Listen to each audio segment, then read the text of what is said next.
আসসালামু আলাইকুম এভরিওয়ান, কেমন আছেন সবাই? প্রতিদিনের মতো আজকেও নতুন একটা ব্লগে সবাইকে ওয়েলকাম ব্যাক। গতকালকে সারাদিন বৃষ্টি ছিল, আর বৃষ্টির কারণে বাইকটাকে বের করা হয়নি, কিন্তু আজকে বৃষ্টি নেই আর অফিসে যেতে হচ্ছে, সো বাইকটাকে এখনই বের করতেছি।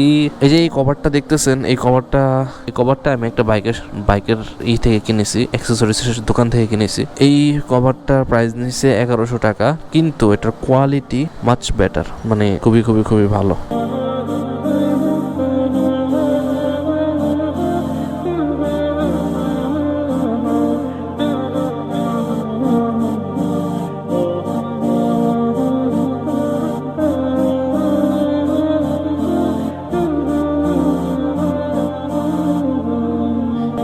সো এই কভারটার একটা ভালো সিস্টেম কি আমি একটু দেখাই আপনাদেরকে। এটার মধ্যে একটা পকেট দেওয়া আছে, এই যে একটা পকেট দেওয়া আছে।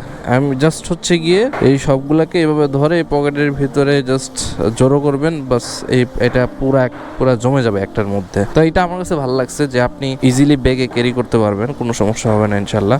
এটা আমি নিছি 1100 টাকায় নিয়েছে, একদম ফিক্সড প্রাইস। আমি জানি না তারা কেন কমাই নাই, 1000 টাকাও দিবে না, যাই হোক ফিক্সড প্রাইস। তবে আমার কাছে এটার কোয়ালিটি অনেক অনেক অনেক ভালো লাগছে। ও আরেকটা জিনিস, এটা হচ্ছে গিয়ে ওয়াটারপ্রুফ। আমি এখন সবগুলো এটার ভিতর দিয়ে দিলে এটা একটা প্যাকেটের মতো হয়ে যাবে। তো যাই হোক, এটা নিয়ে অনেকেই জানেন, যারা বাইক রেগুলার চালান তারা তো অবশ্যই জানেন। তবে আমার কাছে এই জিনিসটা ভালো লাগছে, এই জন্য আমি শেয়ার করতেছি। যাই হোক, এখন এটা একটা বক্সের মতো হয়ে গেছে, জাস্ট এটা আমি আমার ব্যাগের ভিতরে নিয়ে নিব। আমার ব্যাগের ভিতরে এইগুলো থাকে, বই খাতা থাকে, তারপর আবার এই যে তালাগুলো থাকবে, মানে ভাই আমার ব্যাগের ভিতরে সব থাকবে, সব। এখন প্রশ্ন, এই তালাগুলা কিন্তু আমি চাইলে এদিকে সেদিকে লাগিয়ে রাখতে পারি বাইকের, কিন্তু আমি লাগাবো না, কারণ এই তালাগুলো লাগানোর কারণে কিন্তু বাইকের মধ্যে স্ক্র্যাচ পড়ে যায়। অনেকে আলাদাভাবে একটু অ্যাঙ্গেল বানিয়ে নেই যাতে করে এই তালাগুলো লাগায় রাখতে পারে বাইকের সাথে, কিন্তু আমার কাছে এই তালাগুলা বাইকের সাথে লাগিয়ে রাখতে ভালো লাগে না। এখন আপনাদেরকে যেটা দেখাবো, দেখেন আমি জাস্ট আমার বাইকের তালাটা খুলছি, বাইরে থেকে কিন্তু দেখাও যায় না। এদিকে কিন্তু দেখেন আমার কুকুর বাইরে এসে টাকাটাকি করতেছে, এই যে চলে আসছে।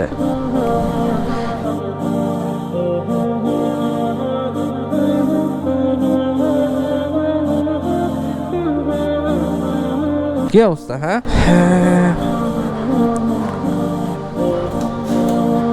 বিসমিল্লাহ। ইয়েস, 155। বাইকটা একটু স্টার্ট দিই না, বাইকটা স্টার্ট দেওয়ার আগে বাইকটাকে সরাই নেই। এই জায়গা থেকে বাইকটা মুভ করাটাই তো একটু ডিফিকাল্ট ভাই, পুরা একটা চিপাচিপি জায়গা অবস্থা। দেখেন একসাথে কত কিছু সরাইতে হইতেছে এই একটা বাইক আমার সরাইতে। এই বাইক সরাইতে গিয়ে মনে করেন অবস্থা খারাপ হয়ে যাইতেছে ভাই। এই বাইকটা হালকা একটু সামনে নিয়ে নিলে কিন্তু হয়ে যেত। বিসমিল্লাহ, বেরিয়ে যাইতে পারলেই হয়েছে ফাইনালি।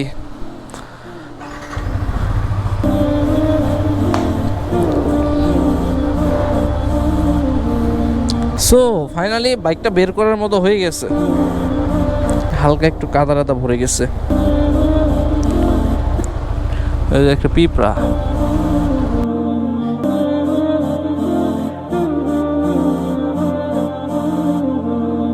বাইকটা একটু ওয়ার্ম আপ হোক, আর ইন দ্য মিন টাইম আমি সবকিছু রেডি করে ফেলি, আমার ব্যাগ আর গেটটাকে লক করতে হবে। হ্যাঁ ব্রাদার, বাইরে এদিকে বাইরে তাড়াতাড়ি, সময় নাই, বাইরে হ্যাঁ সাব্বাস। দেখেন আমার নাম্বার প্লেট কিন্তু এখনো আসেনি, মানে নাম্বার চলে আসছে কিন্তু আমি নাম্বার প্লেট এখনো, মানে নাম্বার প্লেট আসেনি কিন্তু নাম্বার চলে আসছে। তো আমাকে কাস্টমাইজ করে একটা নাম্বার লাগাইতে হবে, ওটার জন্য 300 টাকার মতো লাগতে পারে, ওটা লাগাবো। এখন আপাতত সেই সময়টুকু নাই আমার, কারণ আমার এই সপ্তাহের মধ্যে, এই পুরো সপ্তাহে আমার খুবই ব্যস্ততার মধ্যে দিন যাবে, খুবই ব্যস্ততার মধ্যে দিন যাবে। আজকে হচ্ছে গিয়ে রবিবার, আর এখন বাজতেছে হচ্ছে গিয়ে সকাল 10টা। তো এখন চলে যাচ্ছে অফিসে। 10টা বাজে না, সরি 9:30 বাজে, মাত্র 9:30 বাজে। আর 30 মিনিট আছে, আর ইনশাল্লাহ আমি 30 মিনিটও লাগবে না, 20 মিনিটের মধ্যে অফিসে চলে যাবো ইনশাল্লাহ। এদিকে একটা বিড়াল ছিল, বিড়ালটা অনেক কিউট ছিল, আছে, ওইদিকে বিড়ালটা আছে, কিন্তু ওই বিড়ালটা দুইটা বিড়াল একই ধরনের দেখতে, একদম সেম জমজ, দুইটা বিড়ালই সুন্দর, একজন পালে এদিকে। ফাইনালি মেইন রোডে উঠতেছি ভাই, এই হচ্ছে কি অবস্থা, এতক্ষণ ধরে বকবক করতেছি, এখনো মেইন রোডে উঠতে পারিনি। তো ফাইনালি মেইন রোডে উঠবো এখন, আস্তে আস্তে আস্তে বাইরে যাবো। মানুষজন মাঝে মধ্যে আমার দিকে এমন ভাবে তাকায়, মনে হয় আমি কি না কি অন্যায় করে ফেলছি ভাই। আশেপাশের মানুষজন তাকায় আছে এরকম লাগে, মানে মনে হয় যে কি না কি করছি, সবাই এই জন্য তাকায় রয়েছে ভাই। কেন তাকায় রয়েছে এমনি নিজেও জানি না। মাঝে মধ্যে তো ভয়ে থাকি যে ভাই কি অন্যায় করে ফেললাম, বড় ধরনের কোনো কিছু করে ফেললাম যে এভাবে তাকায় রয়েছে কেন ভাই। যাই হোক, তো মেইন রোডে চলে আসছি আলহামদুলিল্লাহ ফাইনালে। আর এই রাস্তা দিয়েই আমি কন্টিনিউ অফিসে যাওয়া আসা করি। দেখেন একটা জিনিস আপনাদেরকে দেখায়, এই যে এই বাসটা ও কি করছে, রাস্তার মাঝখানে প্যাসেঞ্জার তুলতেছে, মানে একদম রাস্তার মাঝখানে বাসটা দাঁড়া করে প্যাসেঞ্জার তুলতেছে। এতক্ষণ যে জামের মধ্যে ছিলাম, এই জামটা এই বাসের কারণে হয়েছে। তা আমার কথা হচ্ছে যে ভাই কি রাস্তার মাঝখানে কেন ভাই, রাস্তার মাঝখানে যাত্রী নামাতে হবে, যাত্রী উঠাতে হবে, একটা নির্দিষ্ট একটা জায়গায় বাস স্টপেজের জন্য একটা নির্দিষ্ট জায়গা রাখলেই তো হয়, যে এখান থেকে মানুষ উঠাবে নামাবে, একটা পারফেক্ট একটা জায়গায় রাখতে হয়। এমন একটা জায়গায় বাস থামাবে যে পিছনের সবগুলো গাড়ি আপনার মানে বসে থাকবে, হর্ন দিতে থাকবে, ও বাস সরাবেই না, ও হচ্ছে গিয়ে কিছুক্ষণ 2-3 মিনিট দাঁড়াবে, 2-1টা যাত্রী উঠাবে বা 3-4 জন যাত্রী উঠাবে, বাস তারপর গিয়ে সে রওনা হবে। এনিওয়ে, আমি কারো দোষ বলতেছি না, এটা আমাদের দেশের উন্নয়নের স্বার্থেই এই কাজগুলা, এই পদক্ষেপগুলো নেওয়া উচিত। আর ইদানিং বিশেষ করে এই ট্রাফিক পুলিশ যারা আছে তারা মানে বেখেয়ালি কাজ করতেছে। যেমন ধরেন ঠিকভাবে ডিউটি তো মানে ওরা হচ্ছে কি জাস্ট প্রেজেন্ট দেওয়া, এরকম ঠিকভাবে তারা সিগন্যালিংয়ের কাজ করতেছে না, ঠিকভাবে তারা ট্রাফিক কন্ট্রোল করার জন্য যে সকল রুলস মেনটেন করে ট্রাফিক যে কন্ট্রোল করবে তাদের মধ্যে মনে হয় না যে মোটিভেশনটা কাজ করতেছে, জাস্ট আসে যায় এরকম। আপনি তাদের সামনে যদি 2-3টা গাড়ি বা বাস দাঁড়া করে রাখে, তারা দাঁড়ায় দেখবে, কিন্তু কারো কিছু বলবে না, কেউ কিচ্ছু বলবে না। আপনার সামনে ধরেন একটা বাইকে 2 জনের বেশি যাত্রী ওঠানো নিষেধ, তো 3 জনকে নিয়েও যদি আপনি যান, এখন তারা কিছুই বলবে না। কেন বলবে না ভাই, এর পিছনে লজিক আমি জানি না। কি তাদের থেকে কি ক্ষমতা কেড়ে নেওয়া হয়েছে নাকি, মানে আমি বুঝি না তো ভাই কিচ্ছু, যে বা তারা কিছু বলতে পারবে না, উপর থেকে নিষেধ করে দিছে। এখন কথা হচ্ছে উপর থেকে কে নিষেধ করবে ভাই, এগুলা হচ্ছে কি দেশের আইন।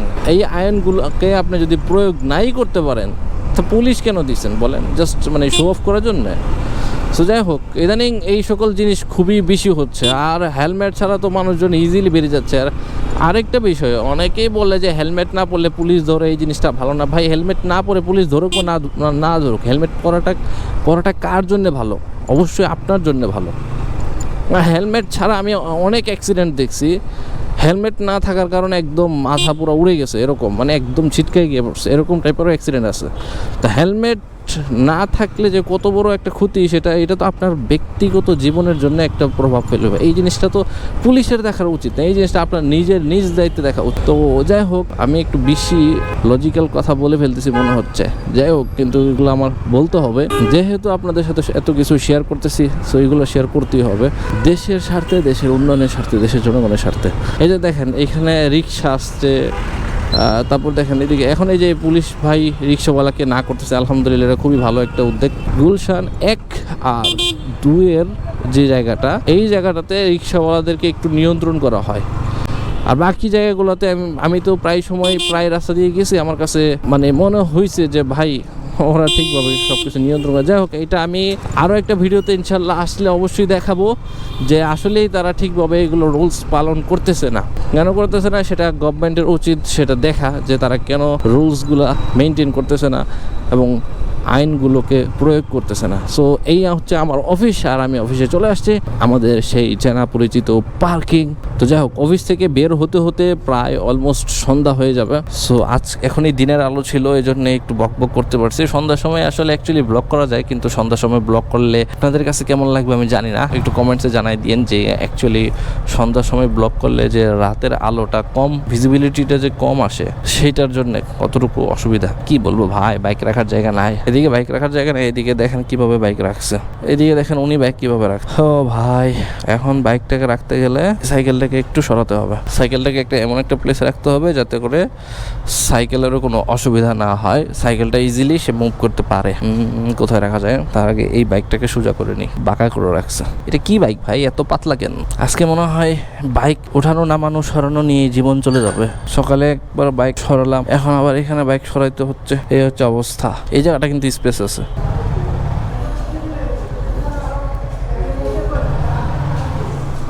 সো অফিসে চলে যাই ইনশাল্লাহ। অফিস শেষ করে সরাসরি বাসে চলে যাব, আর যদি সম্ভব হয় অফিস শেষে আবার ব্যাক করব। Okay, so thank you so much for watching. আর যারা আমার নিয়মিত ভিডিও দেখেন তাদেরকে অবশ্যই অনেক অনেক অনেক অনেক ধন্যবাদ।